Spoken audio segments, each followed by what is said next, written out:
வணக்கம் நண்பர்களே. நீங்கள் பார்த்துட்ருக்கிறது எங்கள் உறவினருடைய மாந்தோப்பு தாங்க. பராமரிப்பு இல்லாத காரணத்தால் புதார் மண்டி கிடக்குது. ஒவ்வொரு வருடமும் முதல் மழை பெஞ்ச பிறகு களை ஓட்டுவாங்க. இந்த வருடம் கொஞ்சம் தவறிடுச்சு. அதனால் மண் கொஞ்சம் இறுகிடுச்சுங்க. களை எடுக்கிறதுன்றது ஒரு சாதாரண வேலை இல்லைங்க. டிராக்டரை விட்டு சும்மா உழுதுட்டு போகிறதுக்கு ஒவ்வொரு மரமும் அடிபடாமல் இருக்க மரத்தோடைய கிளைகளெல்லாம் நம்ம இழுத்து பிடிக்கணும். அப்போது தான் மரம் அடிபடாது. ஒவ்வொரு வருடமும் இந்த களைகளை எடுத்து தாங்க ஆகணும். இல்லாட்டி சில விஷமிகள் இந்த களைகளுக்கு தீ வச்சிடுறாங்க.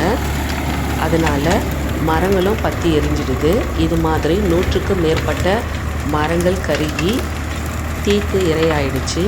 இது ஒரு ரிமோட் ஏரியான்றதுனால அங்கே எந்த ஒரு கடைகளும் இருக்காது. என்னுடைய சகோதரர் தான் ஒரு வாரமாக பாடுபட்டு இதை சீர்படுத்தினார். இவைகளில் பெரும்பாலும் என்னுடைய சகோதரர் நட்ட மரங்கள் தான். களைகள் அழித்த பிறகு தான் மரங்கள் இருப்பது வெளியே தெரியுது.